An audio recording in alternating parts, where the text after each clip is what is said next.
Hello again, ladies and gentlemen, and welcome to another Starcraft 2 cast. My name is Ozzburne, and I will be bringing you this Terran vs. Zerg matchup on the Shattered Temple. The Shattered Temple, as many people know, used to be the Lost Temple.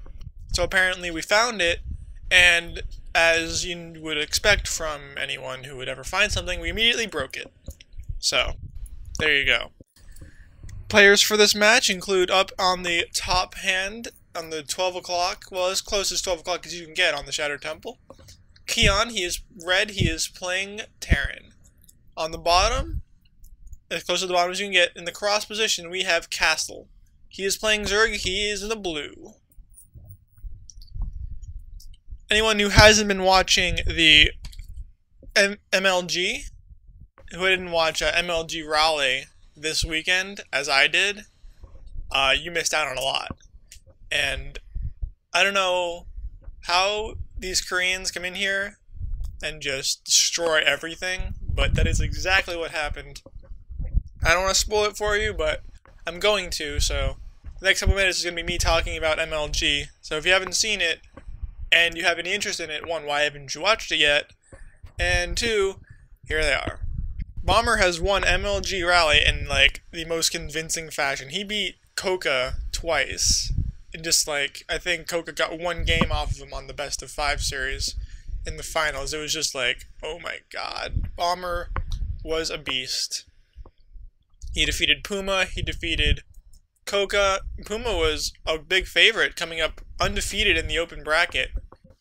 He kept that, I think he had 26 wins in a row without losing. It was something surreal like that. Just ridiculous amount of wins. Anyway, that's what I've been doing the past 3-4 days this weekend. I was like, I know I should be recording, I should be casting, I should be doing this, releasing to YouTube, and, you know, doing the things that I do on here. But I couldn't pull myself away from MLG. MLG was like, oh my gosh, Ozzy, come to us, watch our amazing games. Watch Idra break a keyboard and have the F4 key given to Trimaster after he beat Idra. And just, that's another thing, if you haven't heard that story, that's a hilarious one. You should go on Reddit and look at that. Speaking of going to places, this replay is brought to me courtesy of D2D Gamer. I believe this is a gold level matchup.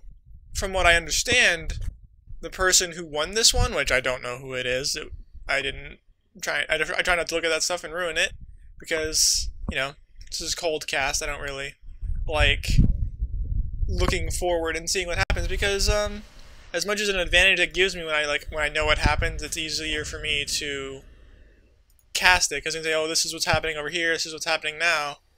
It's just more fun this way, because I don't know who's gonna win, you don't know who's gonna win. You see what happens. Speaking of happening things, we have a factory going to be switched out with this barracks. The only possible reason I can imagine that they would have it so close.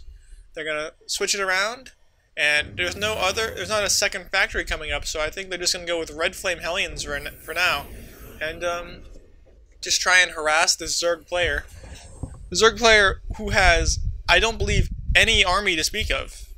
Not to speak of at all. He doesn't have any army. He's got 31 drones. He is droning up heavily, but no gas.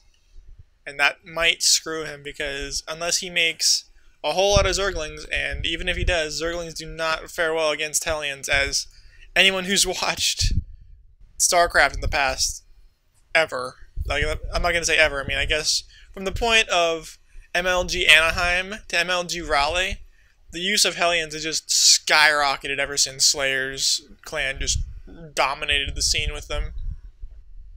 But those are blue flames, and these aren't blue flames. He's just cranking out regular old, boring Red Flame Hellions.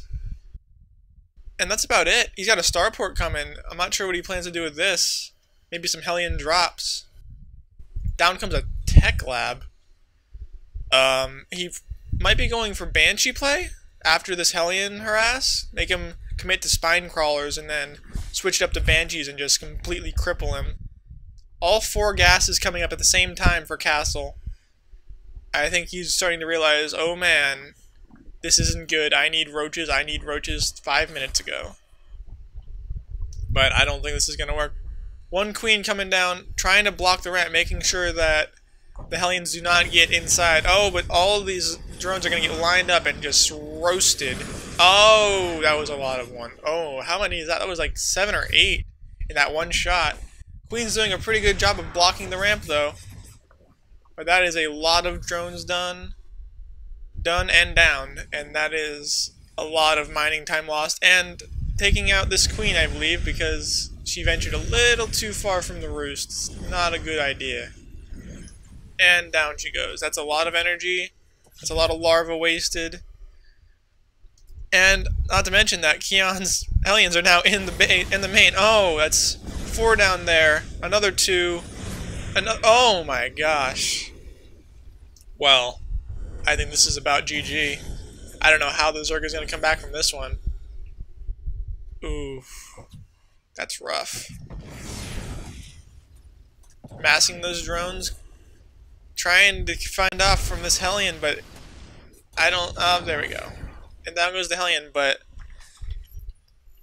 Just... my mistake right there. 33 workers killed. I don't know how you come back from that. I don't know if you can. I think Kastle's pretty much done. Another command center coming up for Keon. Oh boy. Barracks. Command center, so. And speaking of which, those Banshees that I was talking about before are coming up, so. That is what his plan is to be. He's going to transition from Hellions into Banshees, because Kastle just has a bunch of spine crawlers. Double evolution chamber coming up, trying to get some upgrades going, because he doesn't. It's impossible for him to get the army advantage at this point. But even if he has the upgrade advantage, I don't know how this is going to work for our friend Kastle here. Because I think Keon is just going to raffle stomp his way through this base. Another 4 Hellions coming up. Gonna see these 2 evolution chambers, and these drones are going to run for their lives. But he's gonna lose a whole lot more of them. Playing Ring Around the Rosie with these Hellions is not a good idea, because it just lines them up for him. Oh no. 41 workers killed altogether now. Oh boy, that's ugly. That is ugly, and speaking of ugly, 2 Banshees gonna come down and just mess up the rest of Kastle's day. And I'm not sure if this is gonna work. I'm not sure if Kastle's gonna be able to hold it off. I shouldn't say it's not gonna work. This is going to work. Keon will win the game from this Banshee play. Take out this queen. Trying to make some spore crawlers, but they're far too late. All he has to do is focus fire the spore crawlers down? Maybe? Nope.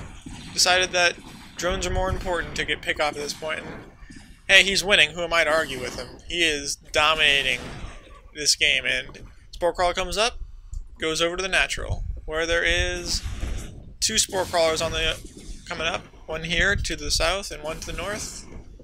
But this is, I think this is pretty much over.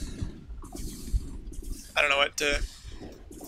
Well, let's talk about something else then, I guess. Let's talk about... I don't know. Let's talk about how this side of... I got nothing, I'm sorry. This is just a complete and total destruction of Kastle, and there's nothing that he can do about it. Spine crawler goes down. His Banshee will go down, but nope. I mean, 37 to 20. Army isn't that bad, actually, except for the fact that he's making Banshees and he doesn't have any anti-air other than some queens. Worker supply actually still in favor of Kastle, so I don't believe he's completely out of it, but he is not where he wants to be. All things considered, Kastle's done a pretty decent job fending off these attacks. He lost a whole lot of drones, but if Keon waits too much longer, he's gonna have a whole lot of Zerg on his mind. Oh, and here's the engagement. Hellions versus Roaches will not help, but those Banshees and those Marines will probably tip the edge in his favor. Trying to get back to the creep where he'll have the speed advantage. Maybe not over the Hellions, but over the rest of the army, and perhaps not the Banshees either, so... That Spore Crawler's blasting those Banshees, but good micro by Keon to make sure that he doesn't get too overwhelmed by those Spore Crawlers, and then the Spore Crawler goes down, and I believe that this is the official end of the game, because there's... I keep saying there's nothing Kastle can do. I mean, there's literally nothing Kastle can do at this point. It's over. GG. I guess I can stick around until Kastle admits it, but I don't think that's going to do anyone any favors at all. Gonna wait for this hatchery to go down. Slowly but surely. Pulling the drones. And there goes the hatchery. There go the broodlings. And that's the end. That's the end. So, about right. Great harassment by Keon. He killed 33 workers right off the bat, and that just crippled Kastle, and there's nothing he could do about it. Absolutely nothing. Great play by Keon. So apparently Keon is in Platinum now, so congratulations to him, and I'll see everyone later.